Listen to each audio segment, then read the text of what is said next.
Well, Peter is gone, but as you are known to say, this is going to be the most dramatic season ever. Which is a lot to say because there's been a lot of drama over the years. We actually want to break the fourth wall. We want to go back. This is Bachelor Burning Questions. That was very dramatic. Let's do this. How do they all remember all of those names on night one?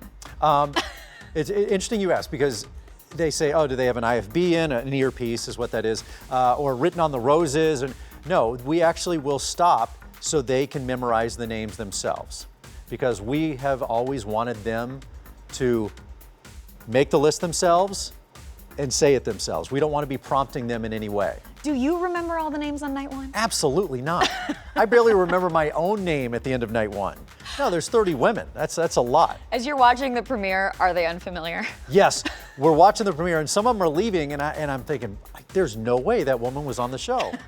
The worst is when I'm in public and I run into somebody who says, do you remember me from 10 years ago? I left night one. I'm like, wow, that was hundreds of thousands of people ago. Yeah. I'm sorry. Has there ever been a group date that was happening and as it's going on, you're thinking, we shouldn't have done this. This is a bad idea. Yes.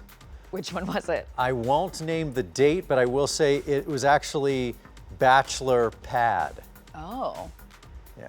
A long gone show. But there's also, look, there's been some dates where we'll throw stuff against the wall. Sometimes we have the best of intentions. A lot of the competition dates we think are going to be great, and then we get halfway through them and we're like, okay, let's cut this in half. They're tired, they're dirty. Yeah, we don't They need to wanna go see a home. girl pull a limo, as it turns out. It's not really a thing. It's not going well. Yeah. The lead always says, I've got a great date for us today. Wow. Are you ready for today? I'm ready. It's gonna be a fun day. We got something very special planned. Tell the fans the truth. Does the lead really plan the date? I do all of the logistics, all the planning. I've seen your calendar. When it goes well. No, we take into account, obviously, Ari loves to drive cars, so we talk to them.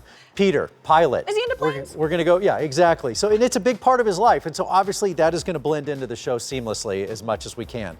And so yeah, we take into account who they are, we talk to them about their level of loving action and adventure, fishing, whatever it is. We try to implement that into the show. Okay, bust this burning question. Okay.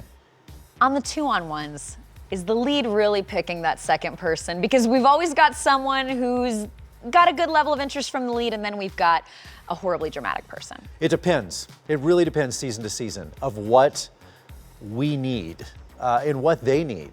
If it's someone like Nick Vial, who I vividly remember kind of who was kicking the can down the road and wasn't really emotionally committed at the time. We needed to force him into some issues. And so sometimes it's like that. Sometimes you have a guy like Peter who wears his heart on his sleeve and we got enough emotion going on. And so yeah, he just needs to make a tough decision between two women. So it really depends on the season. Who was your most emotionless lead ever? Emotionless? Yeah, who you did have to force. Wow, maybe going back to like Charlie O'Connell. Oh, wow. Maybe Jerry's going old school. brother. Yeah. Any lead you would want to bring back for another round? There's a lot of them. Some of them are married with children though, so is that bad? Options bad. Because I would love to re-rack it with Trista, the original Bachelorette. They're so happy. I know, I'm not trying to break anybody out. I'm just saying I love these people and I would love to hang out with them you just again. wanna I spend just time. miss them. Andrew Firestone, Bob Guinea. I love these guys. Okay, well, who do you think would benefit from another time on the show? Well, Ben Higgins is now, I think, happily with Dating. somebody. Yeah, so I mean, I think all that's left is Hannah and Peter. Well, we're watching Peter. Would it work for Nick Vial again? No, we just can't do that again. No. To him, to the people, to Yeah, yourselves. I can't do it. More Bachelor burning questions. Are the producers the ones facilitating the stealing? The can I steal you for a second? Can I get some of your time? Or is that the contestants? Could I steal you for a moment? Do you mind if I steal him for a minute? Go. I can't be that girl. I can't be that girl. If I'm that girl, people are gonna be like, of course. Someone be that girl. Again, probably a little bit of both that night of the logistics of trying to get 30 people to have 30, sometimes up to 40 conversations because some go in twice. Hannah Ann stole them a few times. So it is the logistics of just trying to make sure everybody gets a little bit of face time before Peter has to make that conversation. Sometimes the women will do it themselves. Sometimes a producer will say, hey, you haven't had your time. You need to get in there when you see an opportunity.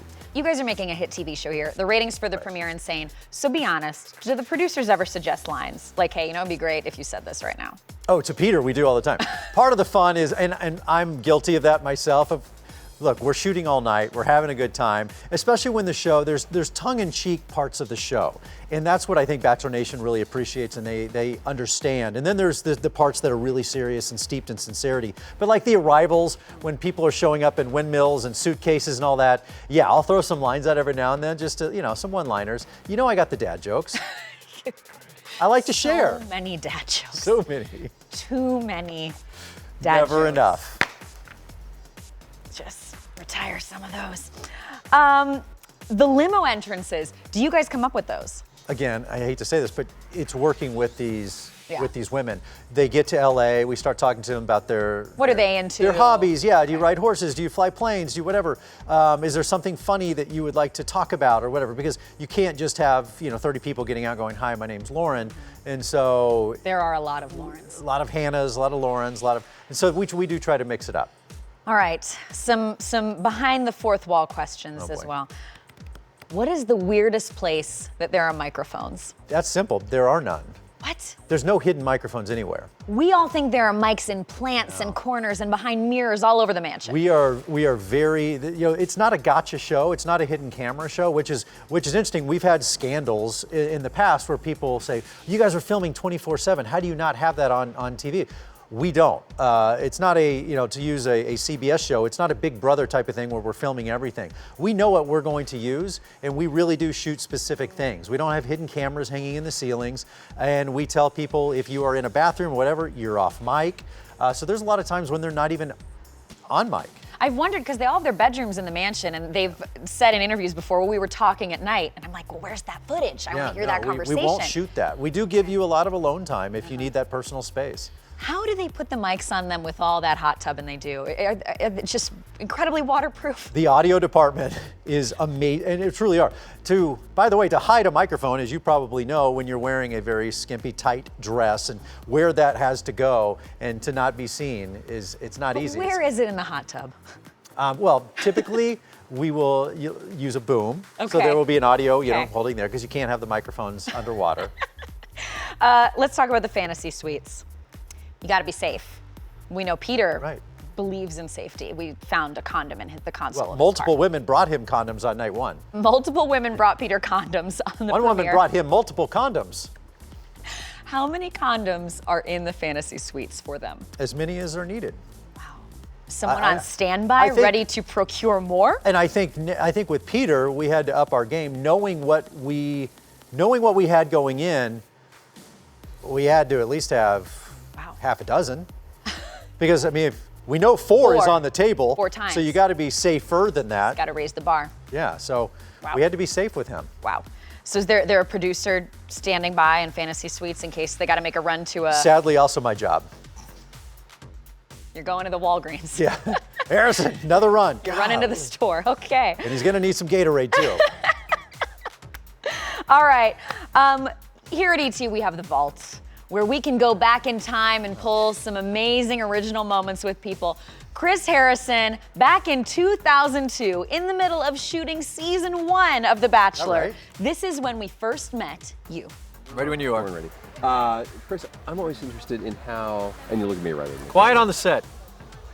Yeah, because I'm terrible at that, trying to keep a secret, and it scares me to death that I'm gonna screw up and let it out. Wow, it's frightening. And by the way, I remember where we were. We were down in Malibu because we used to shoot this thing when we would bring in date devices. It wasn't just an envelope. I would actually meet girls on the beach, and they would open like a treasure chest of things that would have hints about the date. It was horrible, and we never used it, but that's what that was. Again, back in the day, we had to invent the show. We were still creating things, and we didn't know what would be used and what wasn't. And I was also apparently just graduating from high school. Your hair is different. You got that early 2000s spike going on. Very in sync, Lance Bass movement going on there.